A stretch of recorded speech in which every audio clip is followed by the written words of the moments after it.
Hi, my name is Sarah Moret. I will be reading the following text on behalf of Professor Craig, who cannot be here due to a family emergency. Right. The question, what is South African philosophy, is a version of the question that gave rise to what has become known as the Great Debate that raged in the 70s, 80s, namely, what is African philosophy? Back then, the question assumed two forms. Is there such a thing as African philosophy? And what is African philosophy? In my reading of it, the Great Debate eventually collapsed from conceptual fatigue because, for an answer, both questions depended on answers to two questions presupposed by both. What do we mean by Africa? And what do we mean by philosophy? As for Africa, can African philosophy only be conducted by Africans who live in Africa or also by the diaspora, that is, Africans by descent? And what about white philosophers? Can they do African philosophy, even though they are not African either by birth or descent? As for defining philosophy, we all know that not being able to define it is or define what it means, is the raison d'etre of the discipline. So, the problem with both questions that set the parameters for the Great Debate was that one undefinable term was dependent on another undefinable term. The question posed here repeats the parameters of that debate with the sole difference that we are not expected to define Africa, but South Africa. And yet, the problem remains. Who are these South Africans who get to answer the question? More radically, is there such a thing as a South African? I do not think so. That is why in what follows, I will not stay within the boundaries of your question, but rather step back in order to focus on a specific tension that I think is more generative, more productive attention that I think is constitutive of African philosophy and all other philosophical traditions emerging from the global South. What is that tension? It is perhaps one we must approach obliquely by circumscribing it. In order to start circumscribing this tension I have in mind, I want to start by asking a number of questions that have in common the fact that they all have the same answer. First question, was Jesus a Christian? Second question, was Marx a Marxist? Third question, did Renaissance artists think of themselves as Renaissance artists? Fourth question, did modern Western philosophers think of themselves as modern Western philosophers? Fifth question, did Descartes think of himself as the founding father of Western philosophy? Lastly, was Confucius a Confucianist? The answer to all these questions is no. Jesus was not a Christian, Confucius was not a Confucianist, and Marx was certainly not a Marxist. In each case, there is an event, say, the revival of classicism that would become known as the Renaissance or Western philosophy, or a person, say Jesus, Confucius, or Marx, that appears on the world stage and who, in retrospect, becomes an ism or a tradition. In each case, the tradition that is born or which emerges is associated, in retrospect, with the founding event or person. Let us simplify this.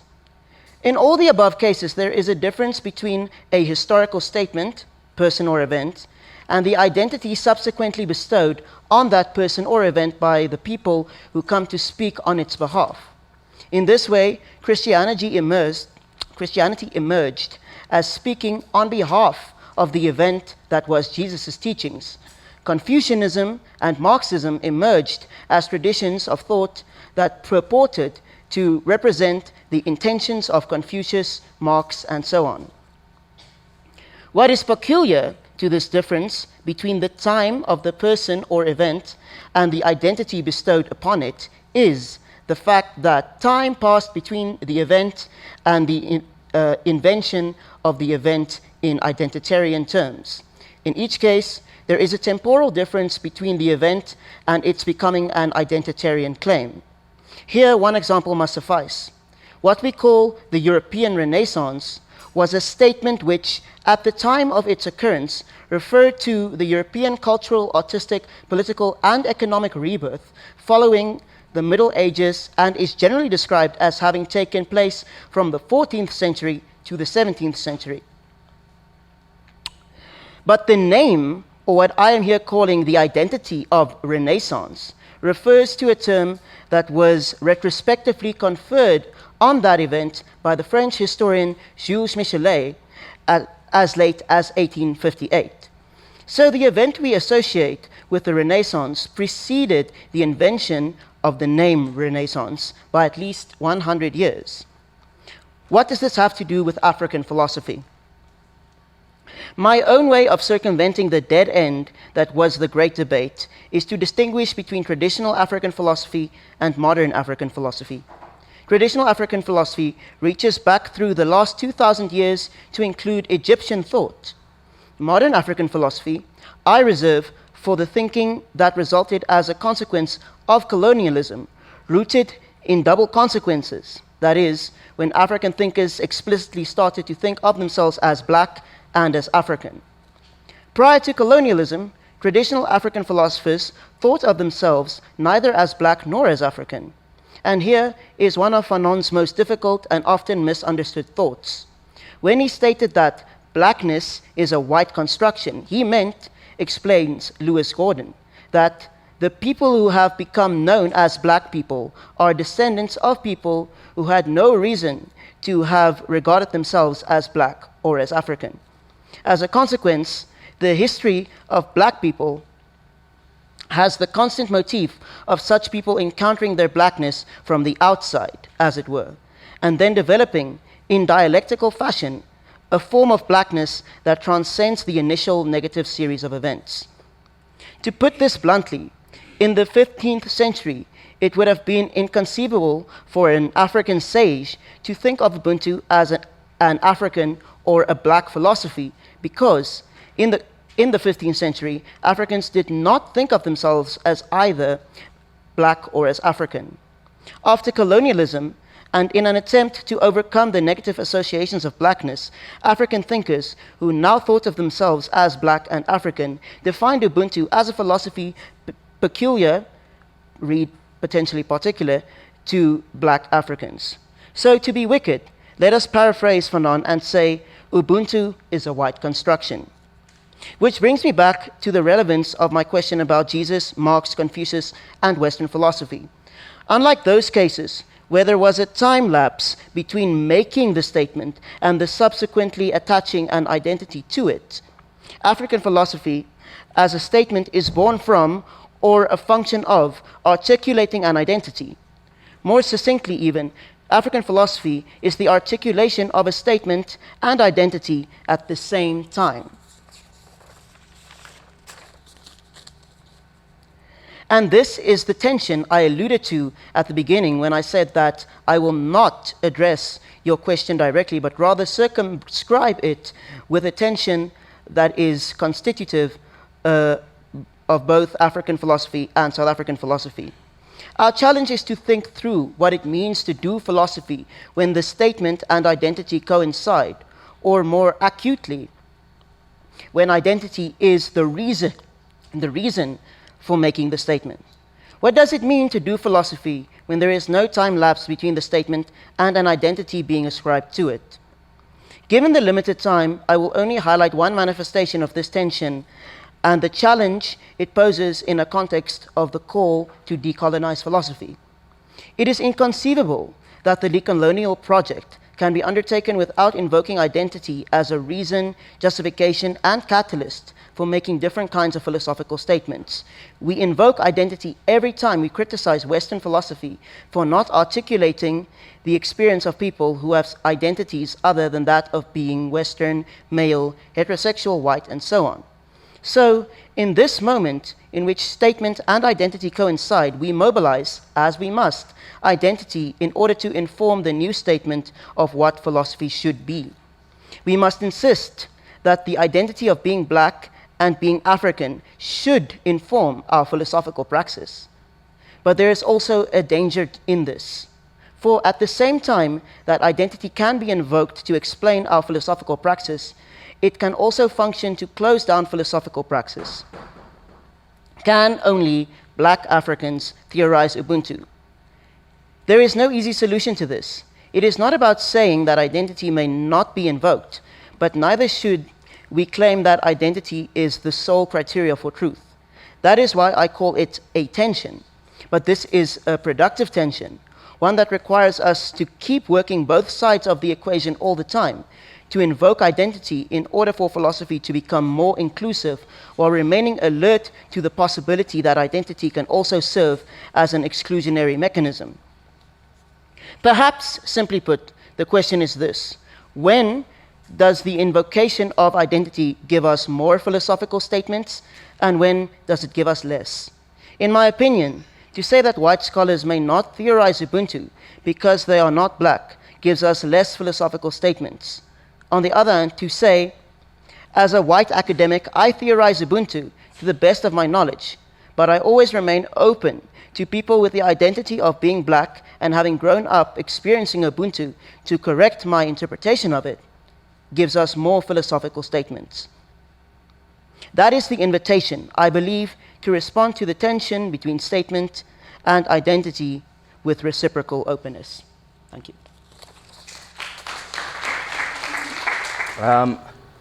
I should begin by wishing Professor Prague well regarding whichever problem confronts his family, but at the same time register my sincere disappointment at his absence.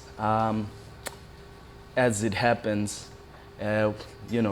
we've been wanting a discussion or debate ever since the publication of his Philosophy on the Border, which I think in various parts this was a reiteration of, precisely to answer from the perspective of those who are quoted without a name in this text.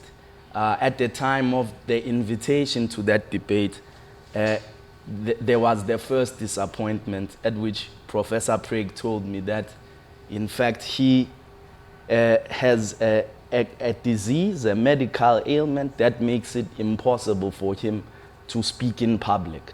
So I had been very excited that this disease had ended today, and I would finally get to ask him a couple of questions. I suppose this will have to be deferred to another time, but I do trust that we will find one another somewhere. I was rather opposed to the reading of a speech of one who is not present to defend it. It ties up with what I was going to do. So I think the final question that emerges is about whether or not white theoreticians are capable of theorizing Ubuntu. This is what I will end with. Let me just, I had sent a set of texts, three texts. One of the texts is an article of mine called Racism and the Marginality of African Philosophy. It tracks the historical development of South African philosophy, which I characterized there following some of my elders who had touched on the subject as truly conqueror South African philosophy. And so by tracking the history of the university and academic philosophy in South Africa, I tried to establish the long line of colonial reproduction in the teaching and research which has gone on in philosophy, that the basis of the practice was really to keep the colonial conqueror abreast with developments at home, to be shrouded from the darkness of Africa by being taught how to be properly European. And in the Afrikaans universities, that was with recourse to so-called continental philosophy, and in the English universities with analytic philosophy. In any case, we made it, so in any case, my talk here will be, so this was the history and foundations of South African philosophy. I myself do not identify as a South African philosopher. It is my opinion, considered historicized opinion, that South African philosophy is a fundamental problem. South Africa is in fact the foundation of that problem. So I hope to show you how. So I'm going to first detail. I'm a member of an organization called the Azanian Philosophical Society, which came into existence and erupted precisely on the point of this contention. I'll just give you a little bit of historical background. In January 2017, we participated in a plenary session at the annual conference of the Philosophical Society of South Africa.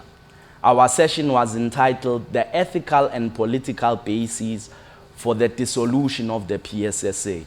During the section after giving an extensive historical overview of the PSSA's racist existence until 2016, we argued that the most effective method to move forward for all lovers of wisdom and justice would be to disband the PSSA and begin a new philosophical society on properly ethical grounds.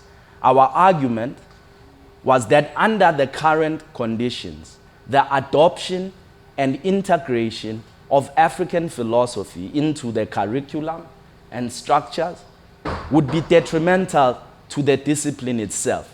The argument was that despite there having never been a sincere attempt by the now would-be African philosophers to study African philosophy systematically and in general under the supervision of African philosophers, despite there having been no broad efforts to attend conferences humbly as students of African philosophy and then being peer-reviewed in and eventually publishing in journals of African philosophy throughout the continent, we could expect, as the superficial pressures of government to Africanize the curriculum and publishing increase, the same community which has maintained a multi-century commitment to ignorance would also increasingly enjoy the unjust power of reviewing, examining, and writing about a discipline which had its basis in cultures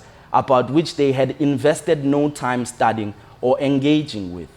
The example of Professor Prague, for instance.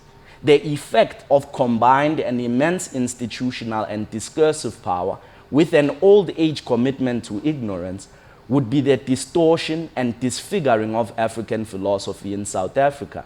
There will likely also be more and more single courses integrated into the curriculum of conqueror South African philosophy.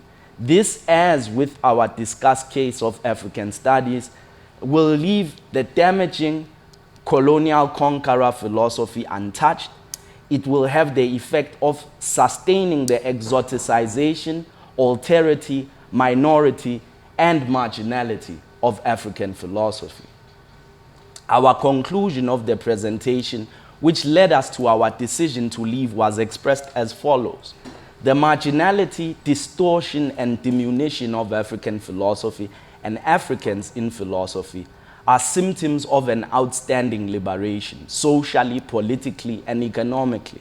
The negotiated settlement that brought about into being the not-so-new South Africa, after all, upheld the philosophical doubt that the African was not a rational animal. By agreeing to purchase back stolen land and resources, what we mean by this is that if the moral basis for the dispossession of land was the Africans' defective humanity, then surely to purchase the object of dispossession is to concede to the validity of this reasoning.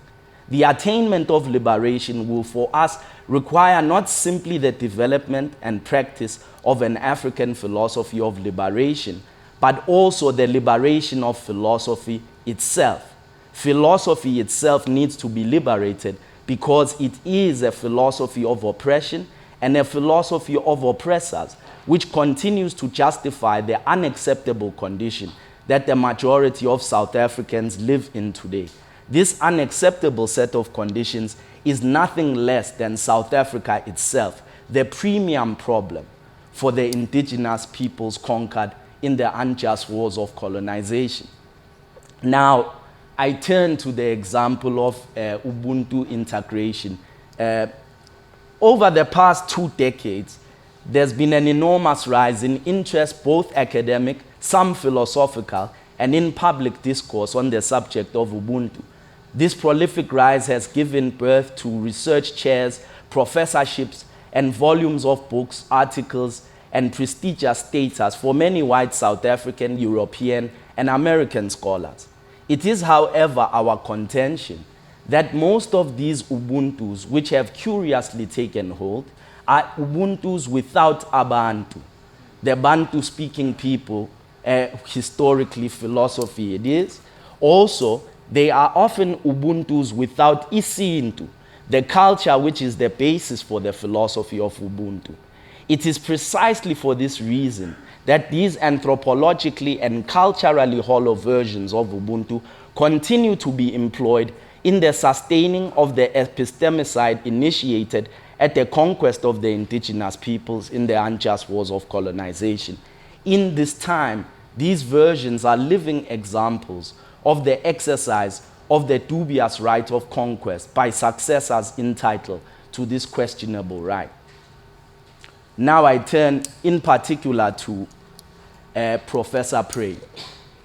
There are many who might question the inclusion into the list of these imposters, Professor Prey, since his work on African philosophy goes back at least 1.5 decades before the student protests and his monograph, A Report on Ubuntu.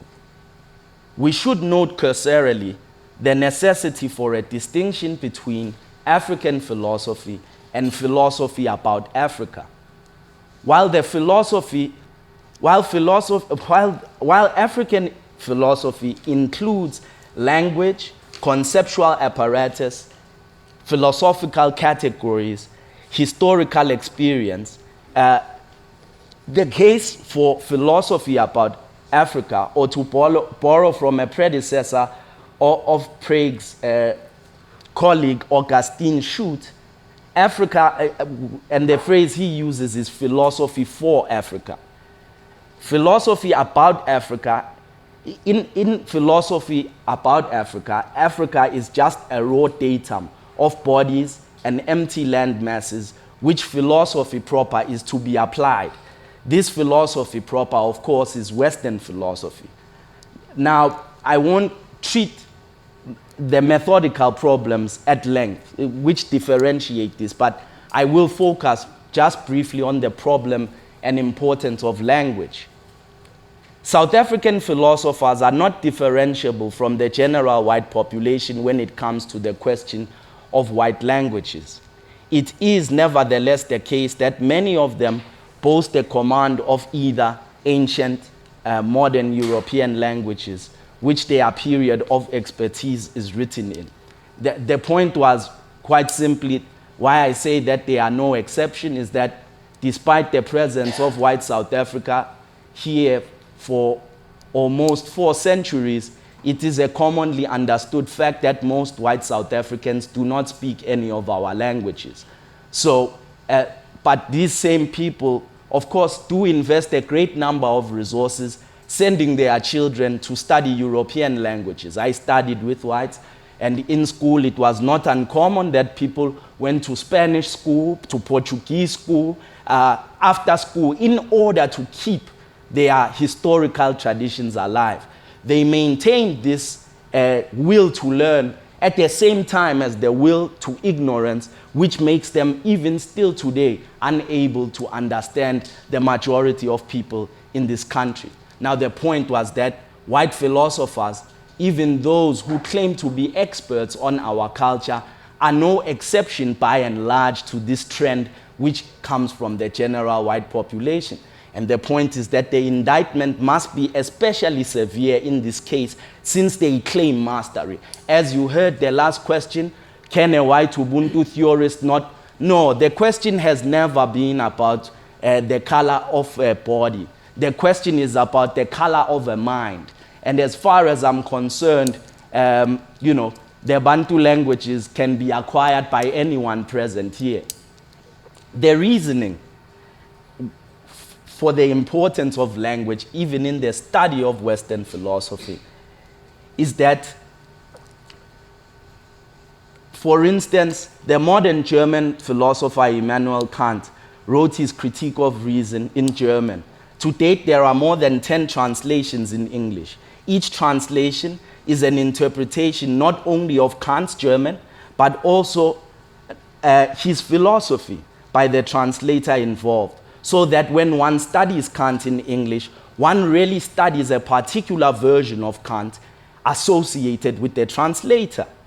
It follows from this then that the English student of the critique who has no command of German is at the total mercy of the translator, an uncritical mercy in which he cannot challenge or differ with the translator to whom he relies. Prague's writings, for instance, are replete with phrases of terms demonstrating his command of German and French, supposedly untranslatable terms. On the other hand, the Bantu languages, despite Ubuntu being his area of focus, are completely absent from his writing and analysis. His recent effort to answer this criticism by having his English writing translated into a Bantu language by another interpreter hardly resolves this philosophical problem. The problem with regard to Ubuntu philosophy is perhaps even more severe than our example with Kant. Whereas there do exist numerous translations of Kant which may be treated as an object of criticism or discourse by English writers, the literature of Ubuntu is overwhelmingly orature. It is recorded in the oral traditions and embedded in the language itself. The question then becomes precisely what is Prague and others like him object of criticism or discussion? What are their philosophical sources? I hope this resolves the question that the problem is not Prague's being born white. The problem is the commitment to ignorance which still sustains his philosophical project. I think this is important. I'm going to rush past this next section without reading because I want the other speaker to have time.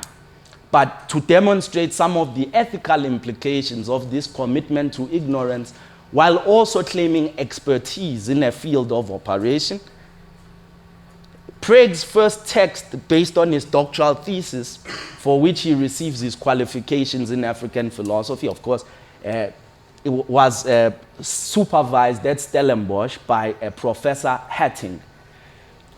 This text, is a study of Hobbes' work. I'm sure some of you have read it, but the ultimate invocation of Ubuntu comes in its final chapter. And the purpose of the invocation of Ubuntu by Prague is to conjure up an ideological apparatus that I call forgivism. Through the abuse of a Xhosa hymn written by Dio Soga, which has nothing to do with forgiveness, Prague proceeds to translate, reliant on another translation, which seems to have also escaped his supervisors and examiners. He moves from this translation to argue that, you see, forgiveness is ontological for Africans. He sustains his argument by reference to two different components. One, he calls a conceptual analysis of the dictum, I am, therefore we are, which leads him to a conclusion after he conjures up an imaginary example that Africans must forgive by their nature. He says that he will avoid studying the actual thought of Africans on forgiveness under the justification that that is for future studies. Nevertheless, he conjures up an anthropological artifact of a Christian hymn, which he translates, mistranslates, fabricates as God, we must forgive. And this is the demonstration that these Bantus, of course, this work was written at a time in which the Constitution of South Africa was to be justified. In the famous Azapo judgment, where Biko's widow and Azapo had tried to get civil reparations for his death, the learned Justice Mohammed famously held it was a time for Ubuntu and not vengeance. Now, the coincidence of this interest that I've discussed of Ubuntu is precisely with the transition, when Ubuntu becomes a magical artifact that can produce forgiveness without justice. So, of course, I'll be happy to share the work and reading of this, but the point of the matter is this is what some critical race theorists call white mischief. The purpose of this exercise is self-defensive justification of historical injustice. And so, in the latest work of Professor Prague, Philosophy on the Border, his interest at the conjuring of Ubuntu in defense of the Constitution becomes more explicit. He's not interested in Ubuntu. As I've told you, he hasn't actually studied. He reports about it from tertiary discourse and by pure fabrication. But the point to understand the project is to assess what the purpose of this justification is. And it is the justification of the Constitution of South Africa to argue that the Constitution of South Africa is compatible with Ubuntu. Now, I must say that we register a strong objection to this.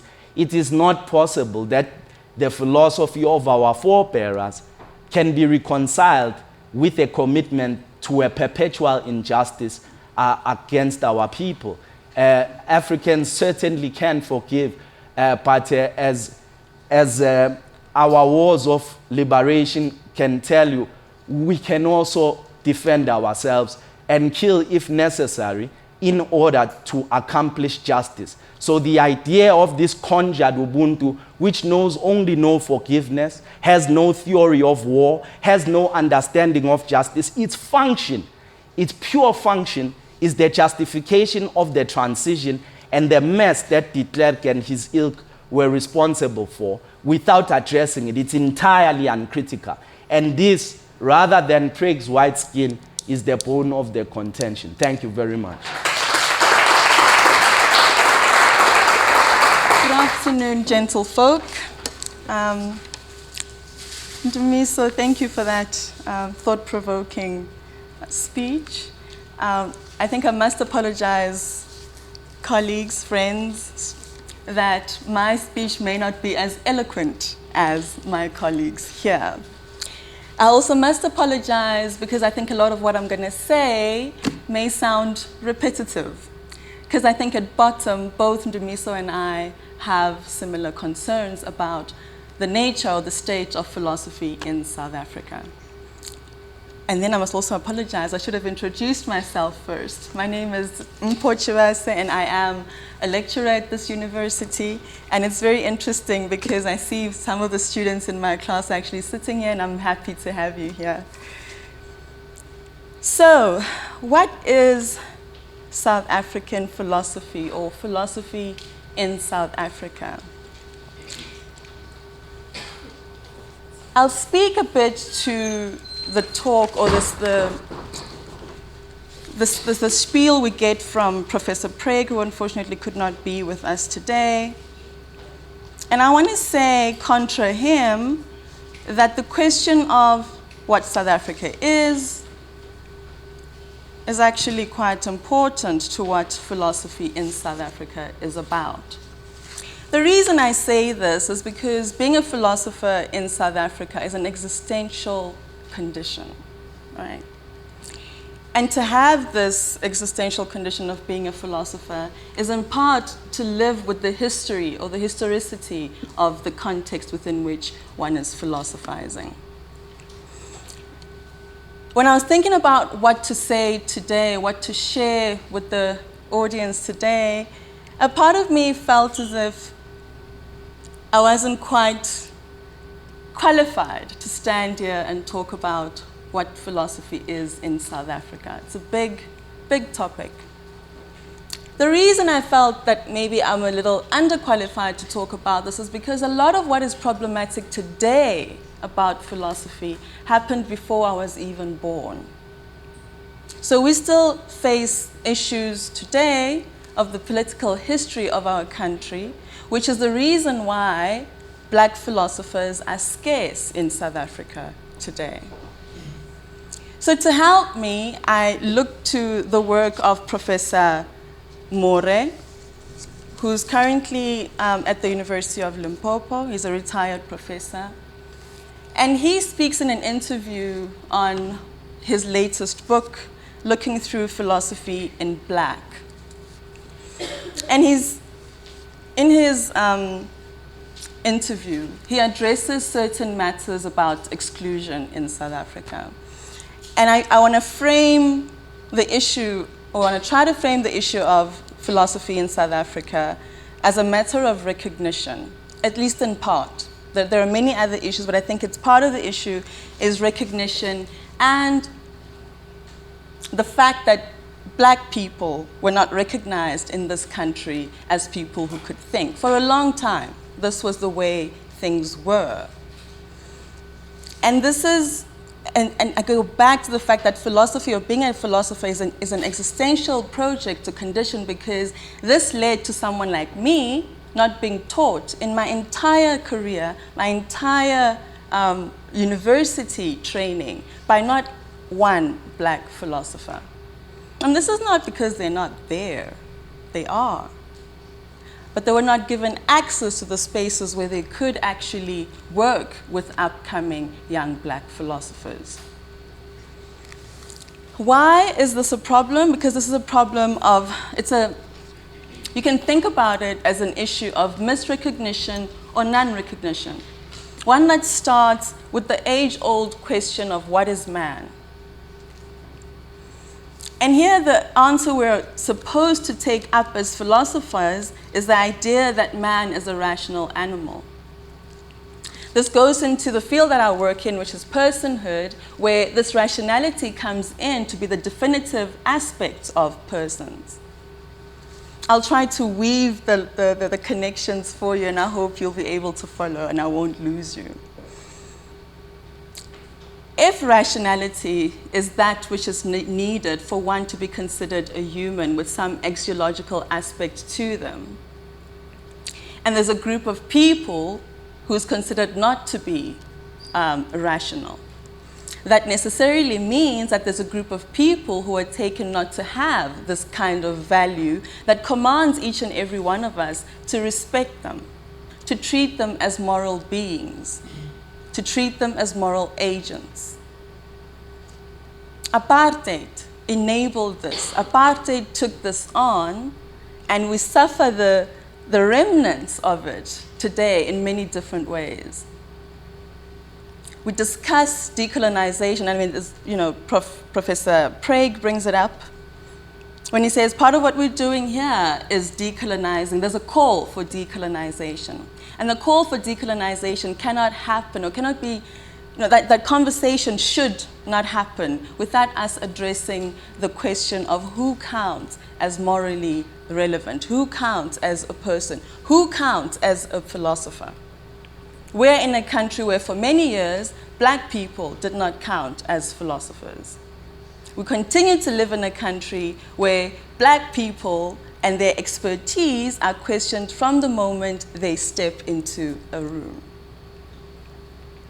That is the sad and, I suppose, appalling reality of the state, or part of the state of philosophy in our country at the moment. Professor Murray talks about exclusion and what or who is excluded, and in the first part he talks about Black women being excluded. It is no secret that we have currently, and at least it has been phrased in many different ways, but post-apartheid, post the apartheid era, there is one female, Black female philosopher.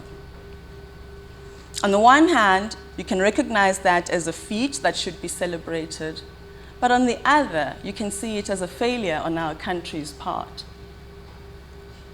It should not take 20 odd years to have Black females in philosophy. On the second aspect of who gets excluded or who is excluded in South African philosophy, it is Black people. Most of the philosophers, or the Black, and I'm talking about professional philosophers who are in South Africa, are sitting in this room today. So unlike me, who never met any Black philosophers when I was still studying, you all are actually much much more lucky.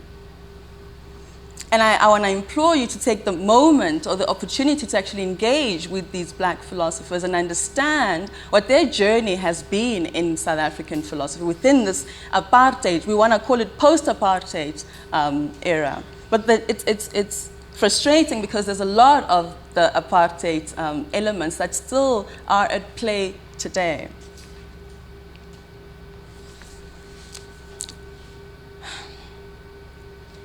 So the question of who's excluded, I think, ought to be followed by who benefits from such exclusion.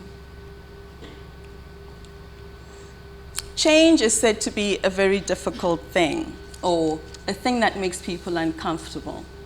And it's often easier to keep things the way that they are, and philosophy in South Africa has managed to do that for a very long time.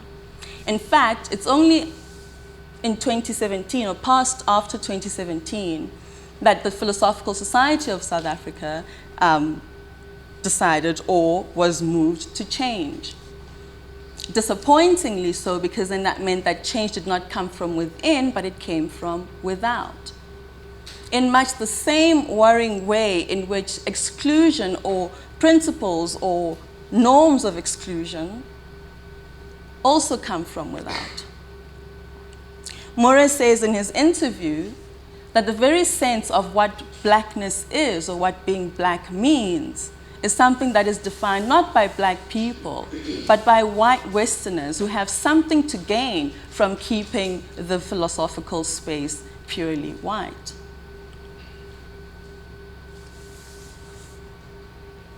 There's a sense in which the geography, and he says this, he says, there's a geography of apartheid that remains strong in our society today. It's not only in the suburb-township distinction, but it's also in the stuff that is taught at university. Oh, let me be specific. The work that was taught in philosophy in South Africa.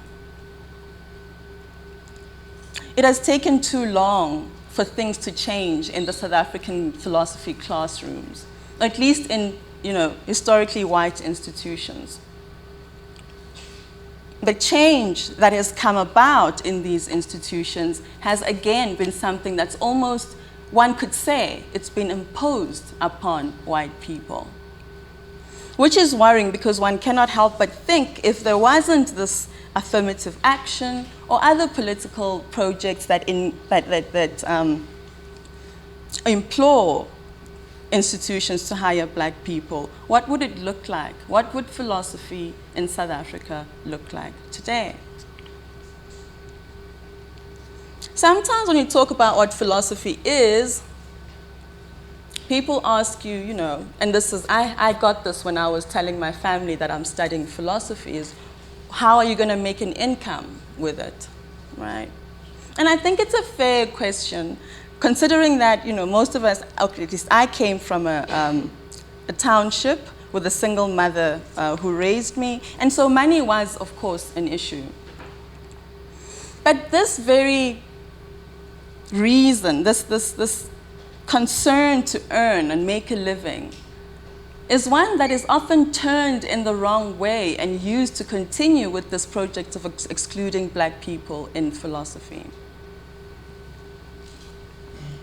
There's a sense in which poor people cannot do philosophy because, they can't afford to do philosophy. We all know philosophy. If you're going to do your master's, PhD, and that, you need money to stay in university. And if your immediate concern is to make a living, then philosophy is one route that takes a little too long, and will take too long then to address the financial needs of your family. But this taking real black issues and using them in a perverse way to continue keeping people out of philosophy is problematic because it shows a systematic denial of access to resources that are necessary to make philosophy an option for black people too. So if a black student comes to a white professor and says, I want to do this, I want to study and master philosophy and become a scholar in philosophy, The issue should not be, can you afford it? And if it is the question that the professor asked, the following one should be, let's try and get you money. Because funding is there. You only need to go to the graduate center or or go online. There's money. But the thing is, the money is used for careerist philosophers who want to build up some name for themselves so as to appear to be experts in a particular field. The truth is, philosophy happens within a particular context. And Murray gives this context as the post-apartheid now, but he studied during the apartheid era. He studied in a time when he was not welcome. He studied in a time when his identity was limited to the skin color that he showcased as a black person. The sad truth about the context of philosophy is that much of that has not changed. It's just been swept under the rug.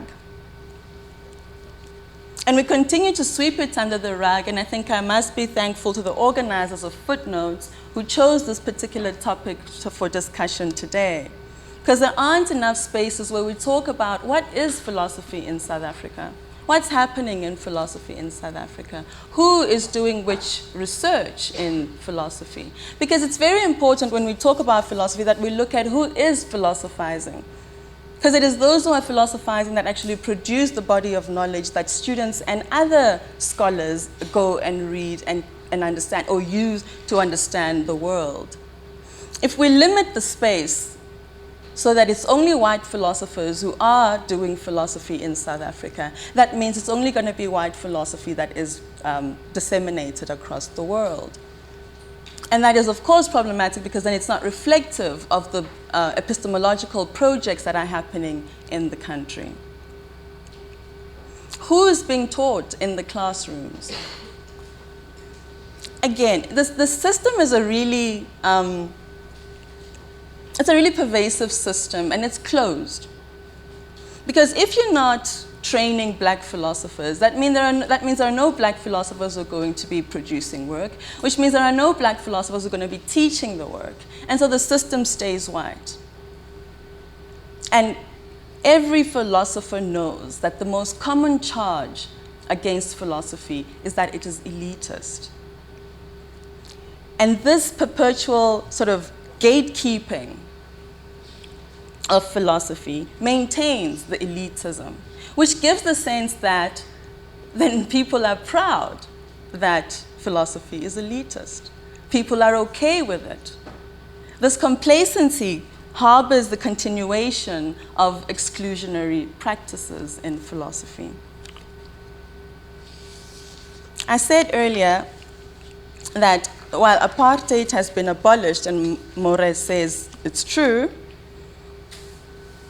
the geography of apartheid still remains. You only have to look to a classroom, to a board meeting, to interviews, all these things. The truth about what's happening in philosophy stares us in the face all the time. We read about the first black this and the first black that. I want to share at this moment part of my experience of philosophy so far, which has been that I graduated in 2018 as a philosopher. But before that, I joined the philosophy department here in Pretoria in 2013. I was the first black philosopher to be hired in the university in 2013. At least, I must say, so far as I know. And the head of the department at the time confirmed this. Again, in my team of tutors, I had one black student who was in that team. And this continued for a couple of years. And I think we need to take cognizance of what philosophy is in South Africa is actually reflected in the places that we work. Marginalization of black men and women in philosophy is a daily reality. And when people ask questions such as, can a white person write about Ubuntu? They beg the question, is this my water? No, sorry. It begs the question, is there a particular mode, racial mode, of doing philosophy? Is there black philosophy, white philosophy? There's a sense of projection at play in the background here. And I think it's a projection of a tradition of exclusion and the expectation that black people are going to do the same. It's true, there is a black mode of being in the world. And this black mode is actually imposed by all the atrocities that happened in our country during the apartheid era.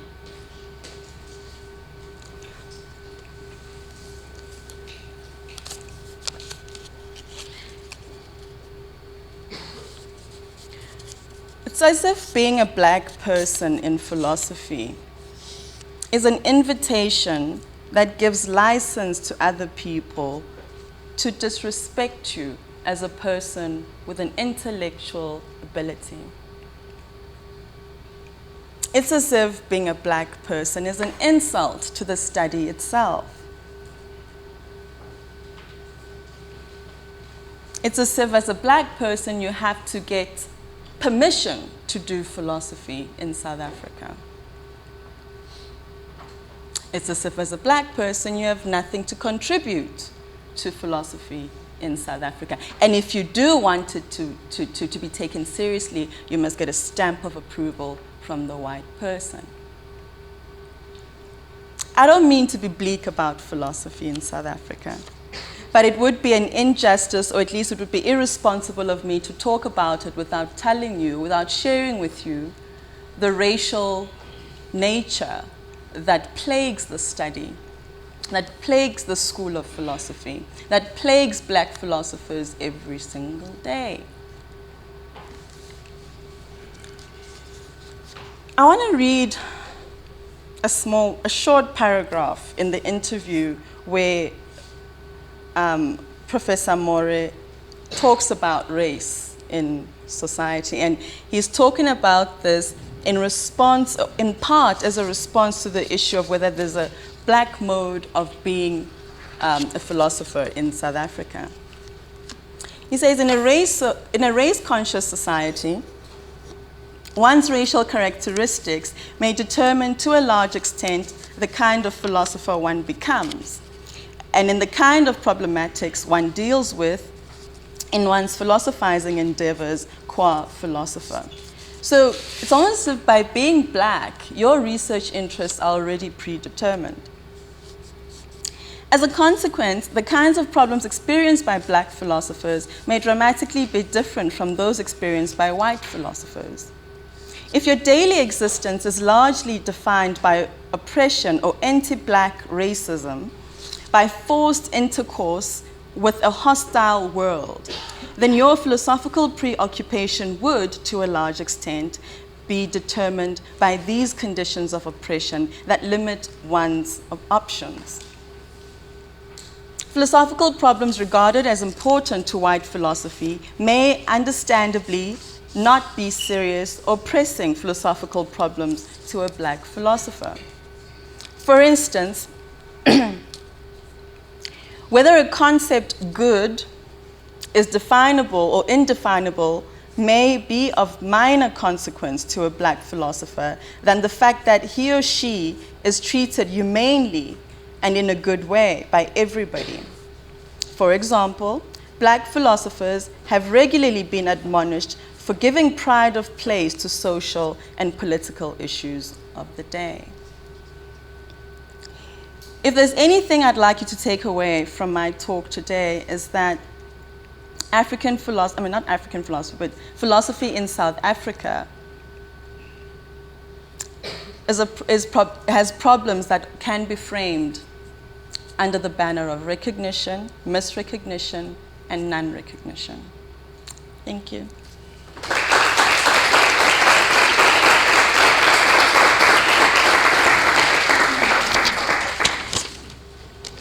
Okay, so I think this question, yes.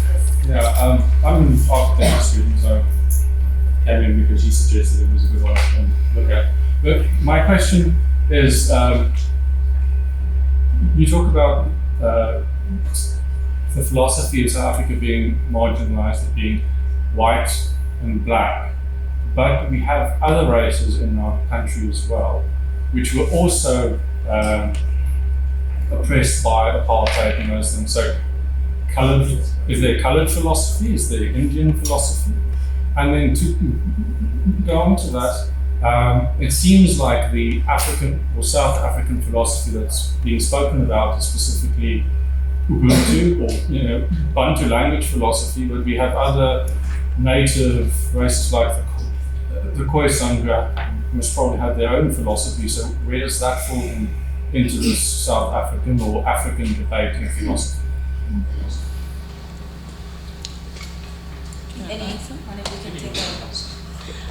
So, you raise your question raises an important issue in South Africa, which is what is blackness? Who counts as black? And in post-apartheid South Africa, and I suppose before that, everything that is non-white is black. And today, it's a bit more contentious. I think it's always been contentious, but there's at least more vocalized opinions about the implications of this, because there seems to be some groups in South Africa that can move between blackness and whiteness when it suits them, especially economically, and there are others that just can't. So the black-white divide is mainly discussed in those lines of just anything that is white, and then non-white is black. There are many varied philosophies. Now, this is for your second question. There are many varied philosophies in the world, and sometimes philosophies are classified regionally, continentally, and so forth. So when you talk about Indian philosophy, that falls under Asian philosophy. There's African philosophy now, and African philosophy is one that has now been fighting the good fight to be recognized as true knowledge, or as a field that can actually contribute knowledge that is considered, and I say true in inverted commas, because that standard of true knowledge is based on standards that are foreign to African philosophy. I suppose we can take this as, in part, a response to the response. We were going to have an opportunity to speak with one another. So, I mean, one of the first and fundamental problems is the discussion of apartheid. Our starting point is that apartheid has never been the fundamental problem in South Africa. Apartheid was a period which extended for 50 years. The idea of speaking about post-apartheid also assumes that before apartheid things were just fine. The major problems of conquest in an unjust war took place before apartheid. The question of land was established that way. The imposition of this raciological order that way. The lessened life expectancy of black people that way. So apartheid was a juridical evolution in policy of white supremacy. But the point then being that post-apartheid is precisely misleading, because it suggests that the antagonism that we had to deal with was apartheid. I'm telling you that that's not the antagonism. The antagonism is South Africa, from its prehistorical theoretical foundations and until today. We are still not yet post-conquest.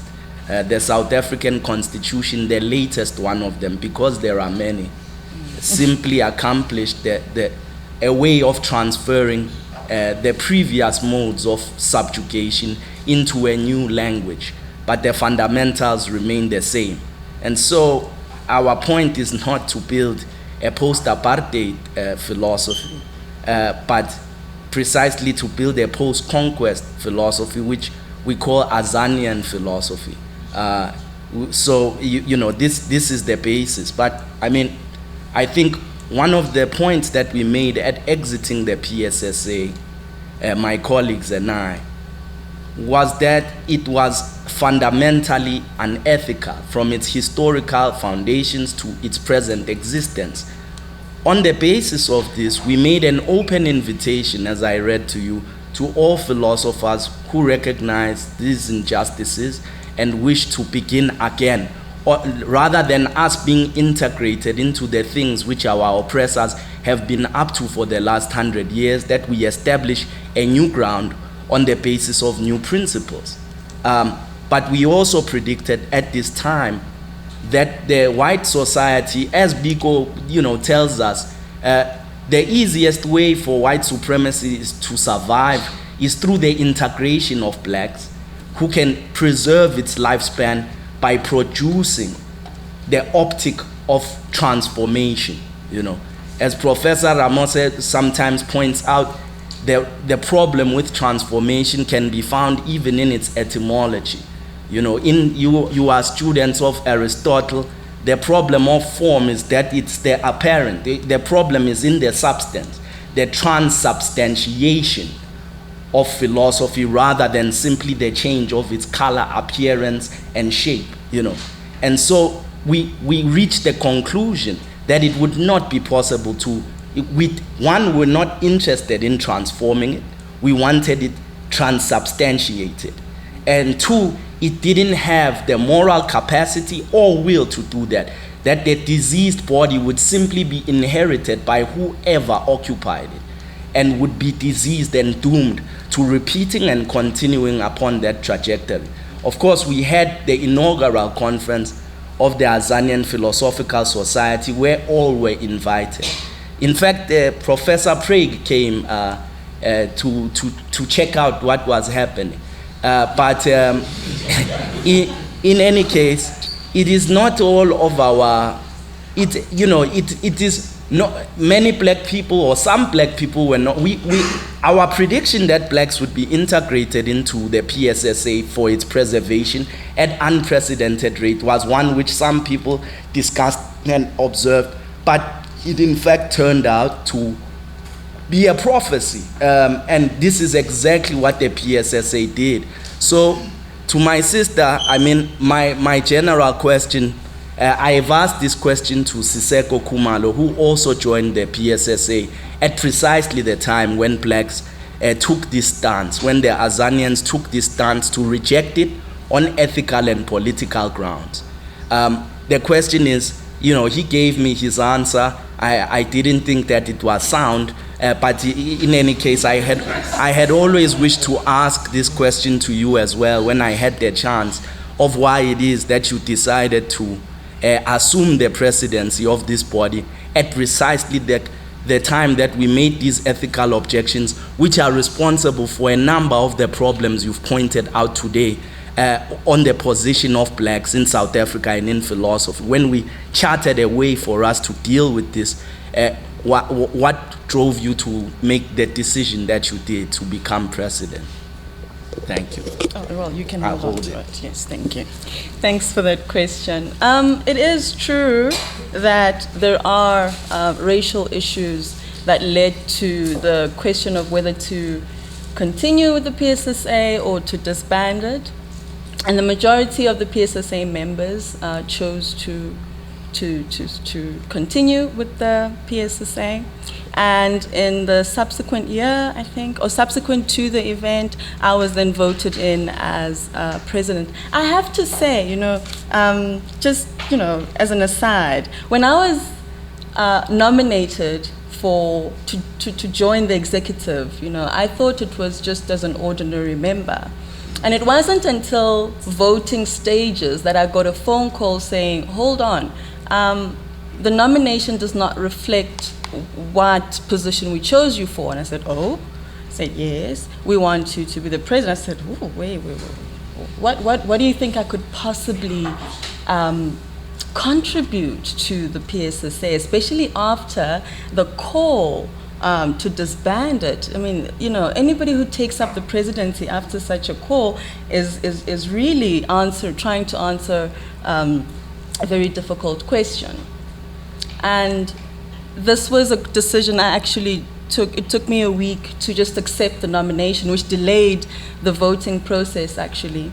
And it wasn't until a black person in a different school, in a different field, said to me, "Why are you doubting yourself?" And I said, "Well, you know, what do I know?" She said, "You know, what do you know? Is it because you don't think you're smart enough, or is it because you think you're black and you couldn't lead a white society?" And the truth is, it's because I thought I was black and I couldn't lead a white society. And it was at that point that my colleague said to me, first of all, yes, it was a white society and maybe continues to be a white society, but you have the opportunity to change that, and you have the opportunity to change that from the helm, not from the background, but from the forefront. So you've got absolutely nothing to lose, and this is your chance for you to make a difference or contribute to making a difference to society, to philosophy in what is known as a white society. So part of the reason I took this was, one, to affirm that as a black person, I can actually also lead. But secondly, it was because and this is a question that More actually tries to answer in his interview, is where is the best place from which to answer or from which to make a change? Where is the best context within which to bring about the change that you want to see? And so I stayed with the PSSA and I took on the position of presidency because I wanted to give it a try. I wanted to try to change philosophy, or the Philosophical Society of Southern Africa, from within. Understand its workings, understand why for so long it has stayed or remained a vacuum that refuses to respond to social issues in South Africa.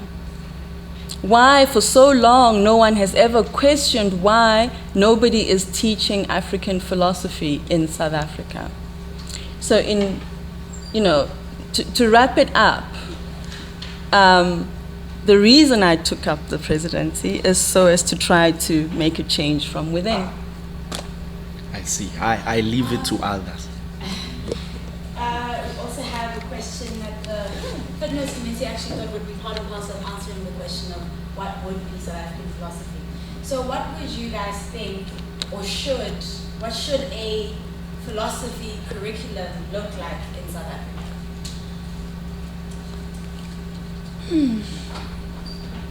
I can take this one first very quickly.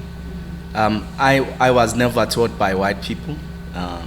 I've studied from the beginning of my undergraduate until PhD. I was taught by brothers and sisters. In any case, my curriculum was really exceptional by comparison to South African universities. I received a historicized introduction to African philosophy, dealing not simply with the contemporary period, problematizing philosophical historiography itself, and having no problem identifying black philosophers as strangers, because my curriculum was replete with them. So my short answer would that the curriculum should look like ours. It already exists. In fact, UNISA first began mischievous experiments with African philosophy by 1988, when the Research Unit for African Philosophy was founded.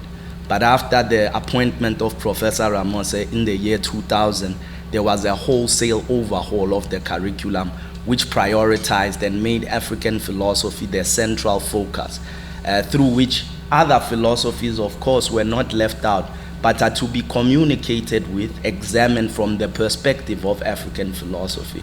Just as if you studied in Germany, it would be quite strange if German philosophy was not the foundation of your training through which you examine other things, this is what must be done. It's not that Western philosophy must be left out, but it must be the Western philosophy examined by African philosophy students. Yeah? And it has much to say to us. Since the modern period, much of the discussion has been critical, but the point is that you don't just introduce African philosophy in the third chapter under other views. And as an alternative to the given, it must be the very foundation upon which the curriculum, and certainly those who suggest we don't have a history, even Prague concedes we have ancient African philosophy, we have medieval African philosophy, we have modern African philosophy, and we have the contemporary period as well. And so there are many, it's a commitment to ignorance that leads to the prevailing of the current situation. But we need to break this thing, and it won't be done by very nice discussions. We need political organization, which is what we decided to do, because historically it's well established that black people can lead white organizations. It is quite possible for an organization to maintain its ideological foundations and its existential purpose, and nevertheless integrate blacks into positions of leadership. The function and purpose of this method, we discussed it during the thing, is in order to preserve the rotten body. The body deals with itself either by cutting off the gangrene fingers or by simply putting bandages which change the appearance of the rotting body. But ultimately, its trajectory, this of course is an Azanian judgment. I understand it's partial and based on our historical interpretation of the South African situation. There are other tendencies of interpretation. And I suppose we shall have to leave it to history to see if you will be vindicated for the decision you made, or things will be as they have been. I'm not sure I'm seeking vindication, but to answer your question about what the South African curriculum should look like, I'm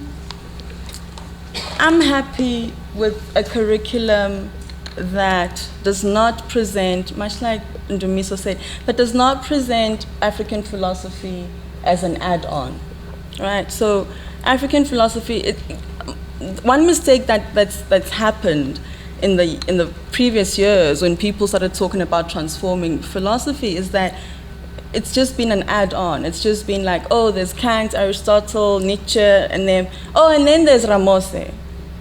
It's an insulting way of doing philosophy.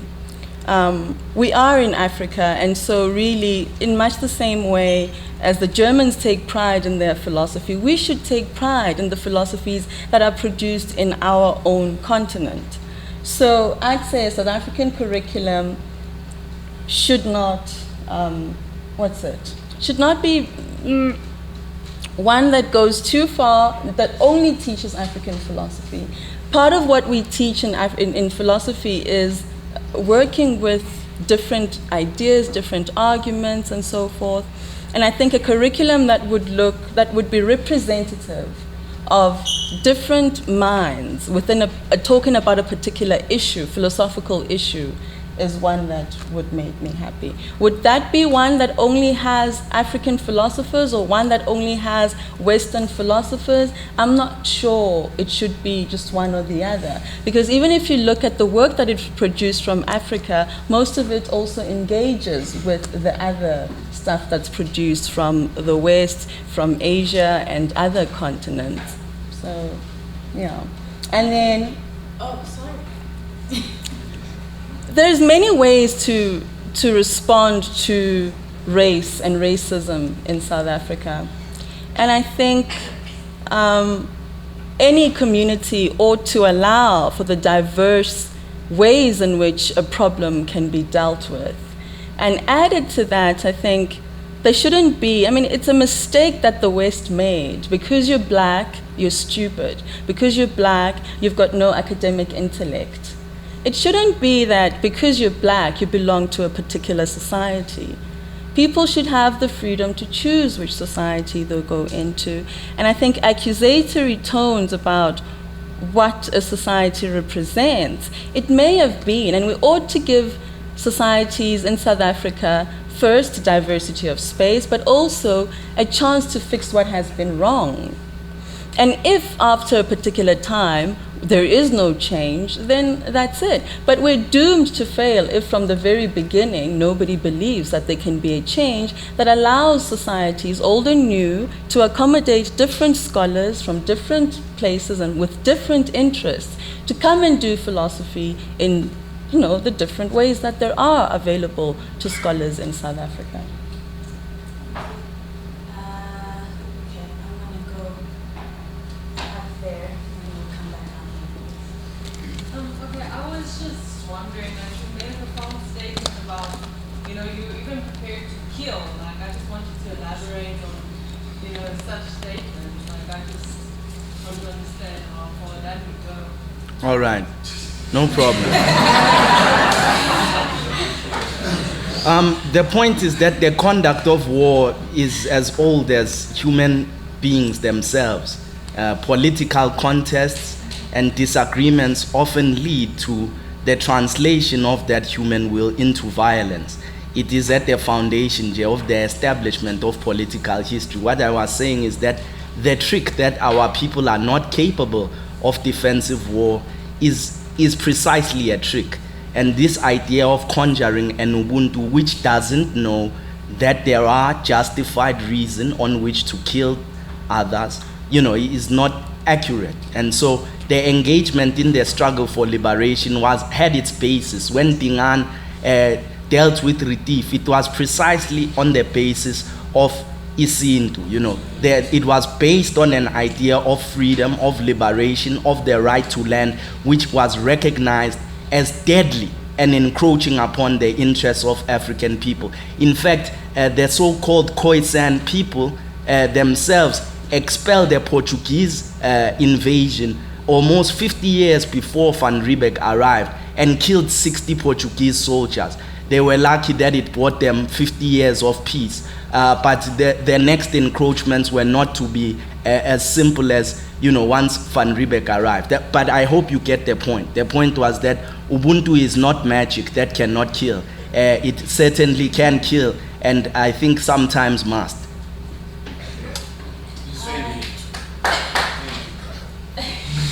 I know they don't like. There's a question here. Yes, profound. Thank you. I agree. Sugarcoating of how we move about, particularly these academic terms. Myself, very little experience with philosophy. Have some, a history student. But you know, I being historical in my thinking, I know what happened, and I know I can derive from that what must be to such an extent my own again. You know, as you said, my own Azanian, because I'm an Azanian myself. Viewpoints will dictate what I put on the floor to say this is the way forward. So I wanted to ask from both you as scholars, philosophy as a study, you know, in its existence now, coming from, you know, a colonized and very Western academic environment, history included in that. How do we, in practical terms, go about dealing with the very, very, very also practical issues that our African brothers and sisters are facing, and not to you know, sort of cut out anyone from this conversation, but we also have, I mean, philosophy, as you said, is a study that is quite, you know, elitist. It's up there. Some of us, you know, fear it. How do I get into that? I mean, you know, side note, as an Azanian, I would love to join society, but I'm not a philosopher. But how does philosophy go about dealing with actual issues that people are facing in actual places like the townships, like schools? I'm also a teacher facing different types of things. How does philosophy become a tool to be utilized by an African who is layman's like myself or others? How do we practicalize philosophy as Africans? Because I feel, not to take too much time, I feel like we need those types of of answers. We need those types of solutions from both learned scholars. Thank you. Okay, thanks for that question, and I think it's a really excellent question, and it's one that we all have to grapple with, and I think all of us who actually do philosophy think about that. So in my view, there's two ways in which one could utilize philosophy, probably more, but I'll mention two at the least. Is one, it's the work that we do at the school, in the university, in the classrooms, right? So one way in which, for instance, one could use their philosophy there is obviously by teaching it in a particular way. So I've been trying to toy with languages, and I'm yet to introduce, and now it's a spoiler for my students who are here. Don't tell the others, please. But one of the things I want to do this year is actually have oral presentations, but I want to start encouraging my students to not force themselves to speak in the foreign language if they cannot express their view in that particular language. So I want to encourage my students to, if the explanation of what personhood is comes best in Chivenda, then oyo mutu kambe nga Chivenda, aditarucheze nga Chivenda, zupfaro or ukore meningari wambrao. But if it comes in English, then it's also fine. So that's one way in which I'm trying to make a difference in the classrooms using philosophy. The other way is, as a philosopher, I place myself sometimes in instances where my work, my thinking, my skills as a philosopher can be made useful. So I work with a lady who's actually working with students in the townships in Tembisa, teaching students how to read. And my involvement there is just looking at pedagogic practices. Because you can have somebody who can't read, maybe because their reading is just slower or it's better in their mind or whatever, but one needs to take a step back and understand what's the challenge. And one of the problems in the classrooms, primary schools, high schools, is that there's one formula for teaching. And I think it's the same in universities too. Let me not exclude universities. There's one formula for teaching, and if you don't fit into that formula, then you're stupid. So I talk to them about ways to avoid that, because being called stupid when you're in primary school, you're going to grow with that, and then you'll never have the confidence to do what you want, say what you want, and so forth. I also work with a private school that actually teaches philosophy in high schools, and I'm a content advisor there. So it's in part a personal exercise, and it's in another part of a professional exercise. And it is the theories that one learns in philosophy that one can then apply to different spaces. But I always say, philosophy is more excellent at creating problems rather than giving solutions to them.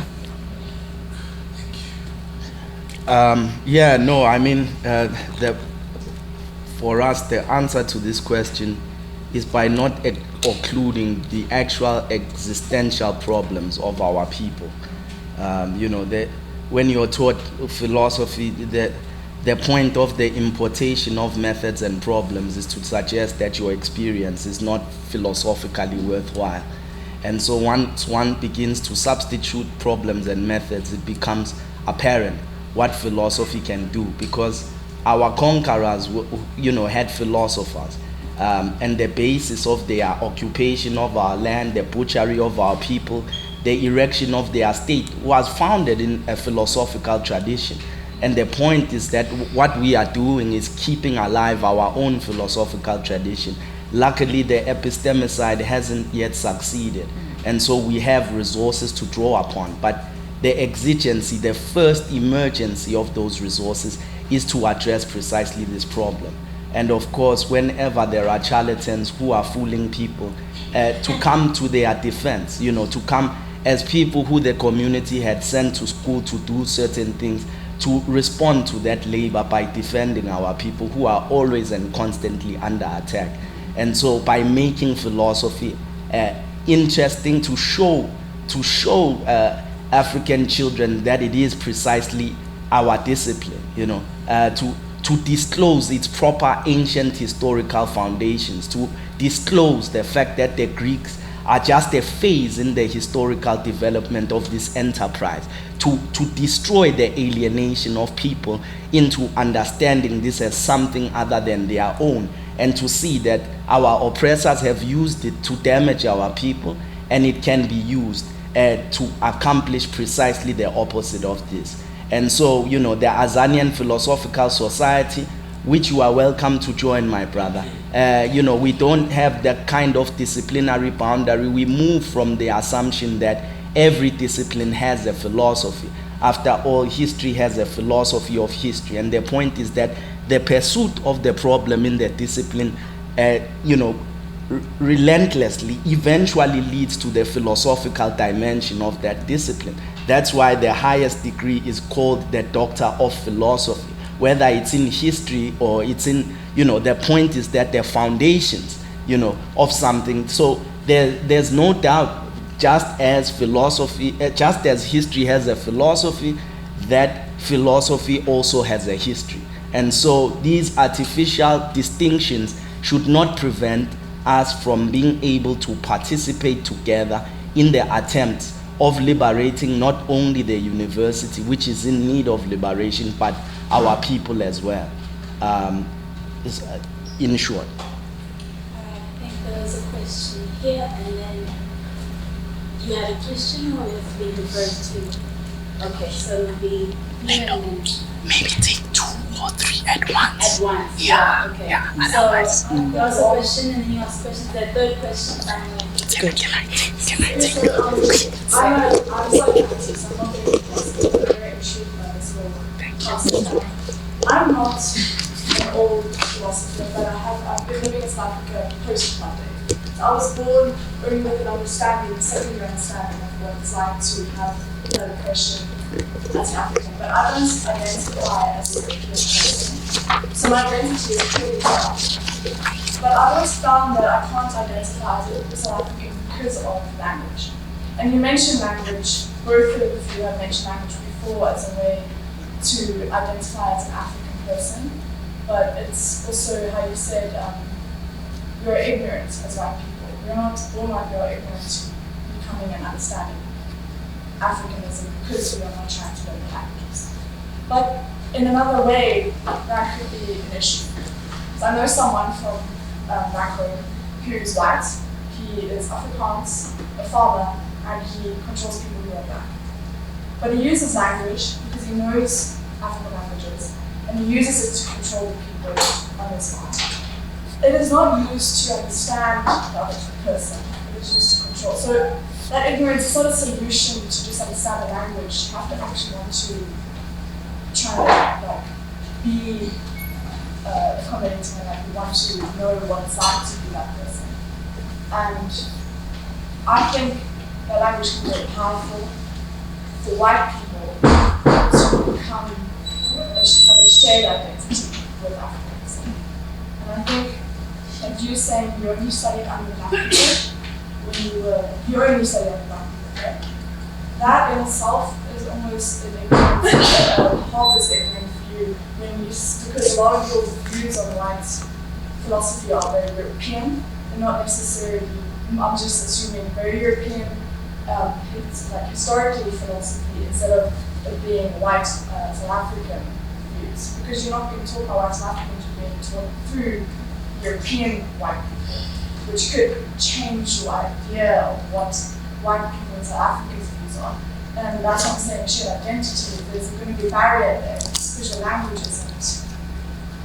It's also you're not identifying with white people in South Africa because of that. and that can cause issues in itself. I don't know how you would seek to fix something like that. Yeah, thank you. That will answer this now. Ngibingelela babili ngibonge ukuthi nesihlelo ngimcabangeli ngiqhuba lana kulokho kushiwa inkosazana lana udaba lolimi nokusetshenziswa kwalo angize dladla kulolu daba obulusho in terms of the philosophy of in terms of umuntu being sort of I suppose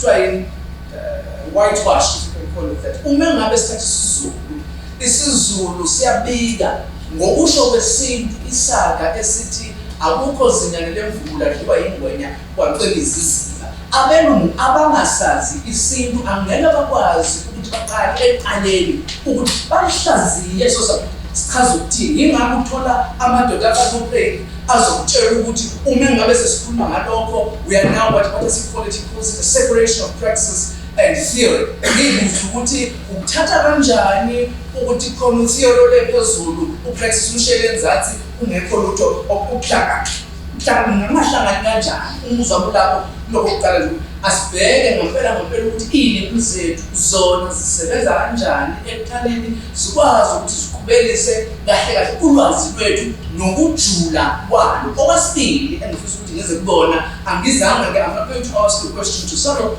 I'm going to put it as Udladla has put it, which is to suggest that this notion of translation is absolutely problematic in the ways in which it has been used. That translation for Ulmamayo for Udladla iqhamuka lana kule Journal of Decolonialism Disciplines, and there's a problematic about that translation because it sticks to a very, very questionable use of isiZulu. Uma ngabe sihamba siyemuva, we see that, for instance, isiZulu is a particular way in which the taxonomy, the syntax, the grammar is developed using CM in the first instance, right? Which is what that even I'm going to tell you. So if you could just arrive at a conclusion. The issue I have when I suppose the substantiation I'm bringing here is to suggest that even when we're using African languages, singakwazi mhlawumbe mfokadladla ukuthi siqale sihlubuke kulokho okwenziwa uDoke siphindele olimini njengoba lwalunjalo kulapho umuzwa ngiyabona. Question. You didn't have a question. Okay. I don't think you. It's like yeah. So my question is to Ndumiso. If I understand your argument correctly about knowledge, language, and philosophy, it's that knowledge of language is necessary for knowledge of philosophy. So it's, in that sense, an epistemic argument that you're making that one of the necessary conditions for a certain philosophy is a certain language. Does this mean, to answer the question of the event, that there's no African or South African philosophy, only a series of geographically related but essentially ethnically separate philosophical anthropologies, so that in broad terms French philosophy in West Africa is separate from English-speaking philosophy in Africa, or that Nguni language philosophy in Southeast Africa is completely different from Sahel philosophy in Northwest Africa. In that sense, there wouldn't be such a thing as philosophy as African or South African philosophy. And another indication of that thesis is that there's no unified African or South African philosophy, but that there might be such a thing with globalization. So acquisition of indigenous languages is lower than ever. So even though you might have a shared experience of life, the expression of that into a system of thought loses its uniqueness with globalization. So a young South African living here, speaking Zulu, might have more in common through the internet and globalization, not having learned Zulu as their grandparents might have had it, more in common with a South Korean or American than they have with their own grandparents. So is that a fair indication of your thesis that depends on sort of philosophy being a philosophical anthropology in that sense?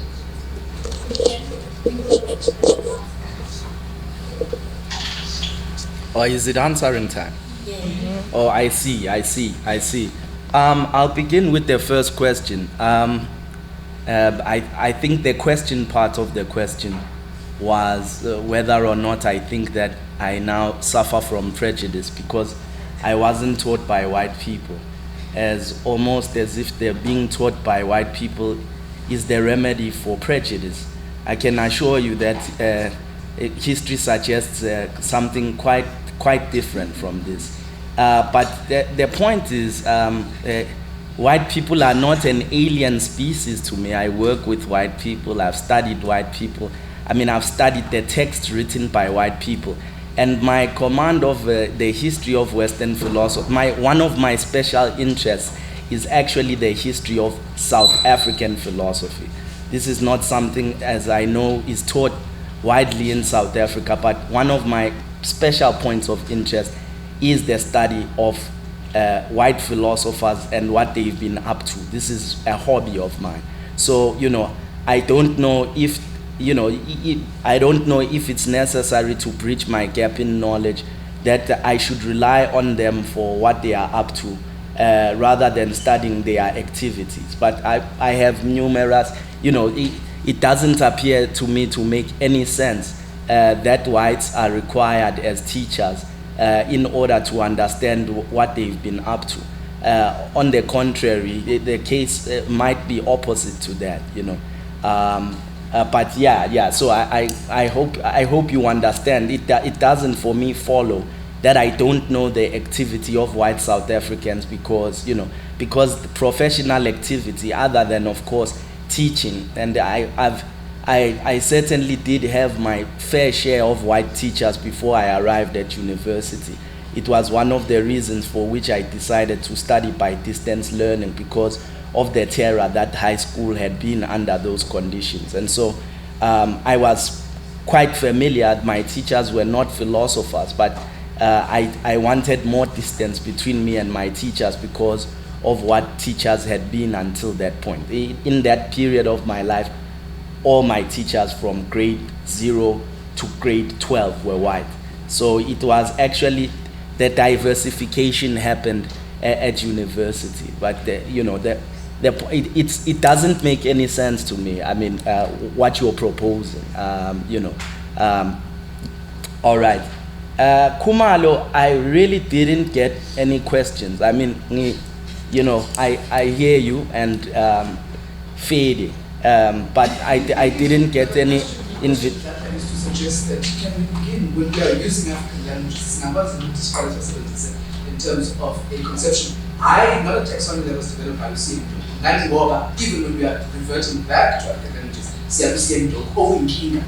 yeah. No. I think the answer to your question is in your question. It is a problem that those of us in the division of labor who are linguists need to deal with. So I think I have no argument with you there. I agree these are things that must be resolved by those who specialize in those areas, and we should have our attention brought to some of these issues. Your question, the final question, I at one point in time actually lost track of the question. But the point is the boundaries and divisions on the African continent are historical.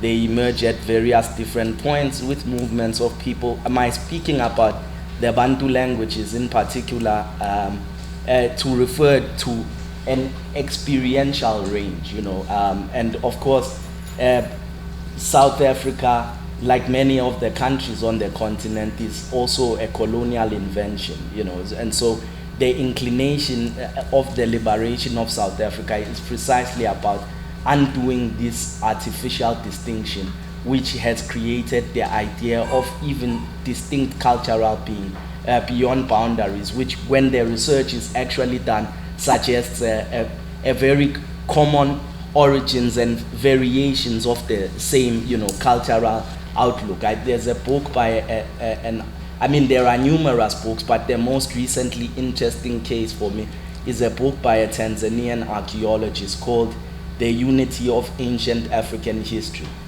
from 3000 BC to 500 AD, which really deals, following Cheikh Anta Diop's work, quite precisely with the archaeological support for this hypothesis. So I mean, as far as so I'm not, so I'm not suggesting that the Zulu will have a different philosophy to the Xhosa. I mean, those variations,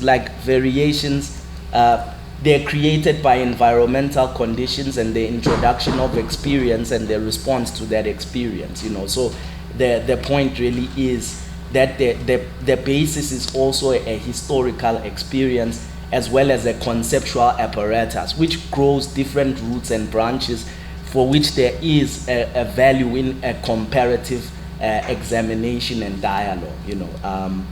So I hope this makes sense. As for globalization and its universalization of human experience to the point of, I mean, epistemicide is the name that I give to this. I mean, the very fact of the matter is that the history of whatever you call the one culture that shall prevail over these children who have now one culture in common, it is like most, it is, in your case, it was a Korean and a South African. I take a Bantu-speaking South African. And the point is that both of these peoples, the culture, the one that is common between them, is common between their conquerors. It is not the one who has acquired Korean culture or the other one who has gained an understanding of the Bantu cultures, but a common historical oppressor who has driven them to a point of speaking and finding, and this is certainly not something I would represent as an ideal.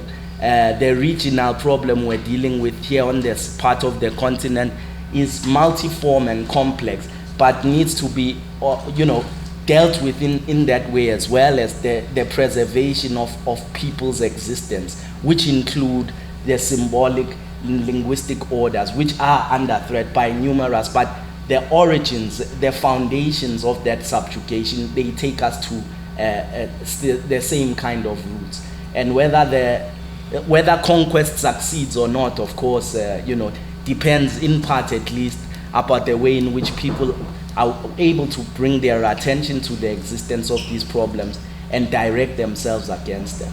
I agree with you absolutely, but what would make an Arab African be able to understand Ubuntu if a German can't understand Ubuntu because of the link between language and philosophy? Would you say that Africans can't understand? Can I ask that you clarify your question with him after, so sure. Dr.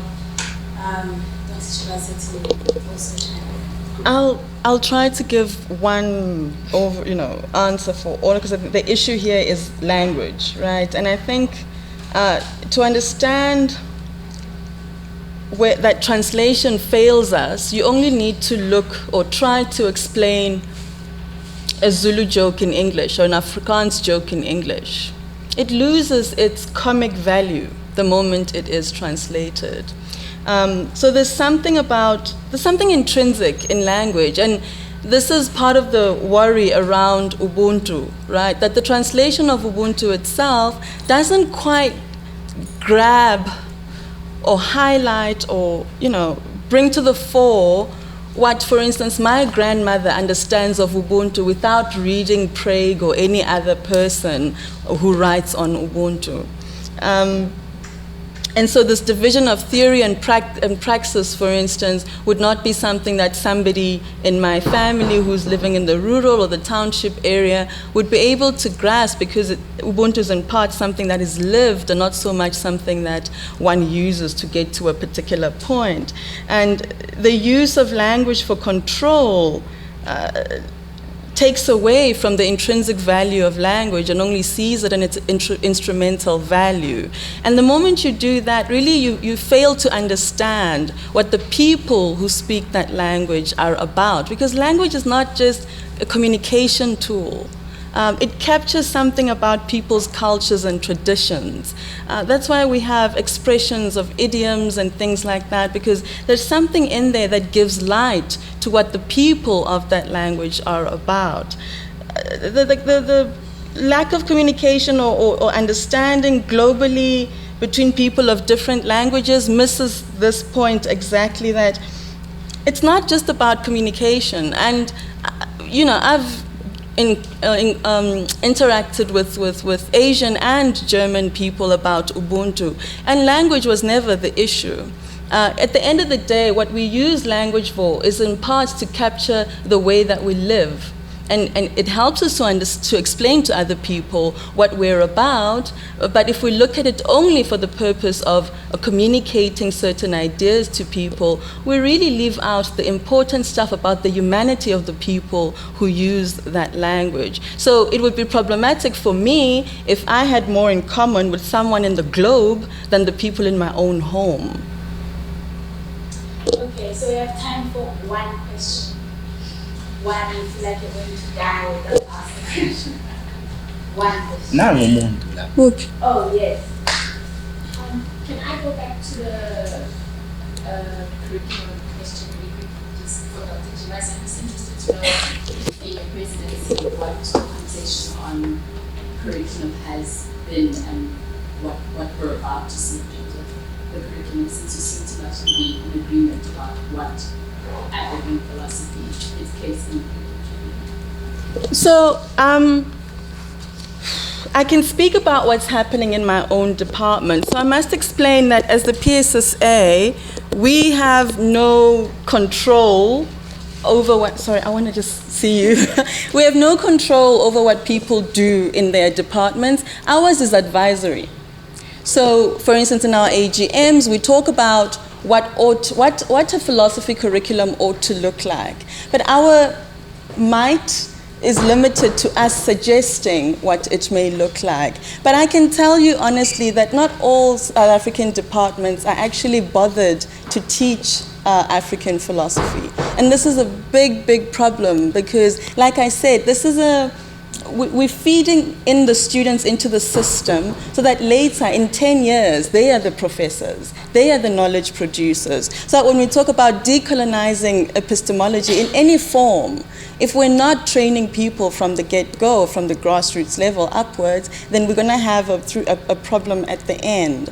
So I know in our department, at least, we've had meetings after meetings discussing what the curriculum should look like in the department. And we were, I have to say, it was against scrapping African philosophy out of the system or scrapping Western philosophy. It was more of an integrative approach to the curriculum so that students are exposed to different schools of thought in philosophy. And we've worked our way up to a point where now we teach African philosophy at postgraduate level, which was not the case before. So, does that? Okay, cool. Thank you very much for your talk.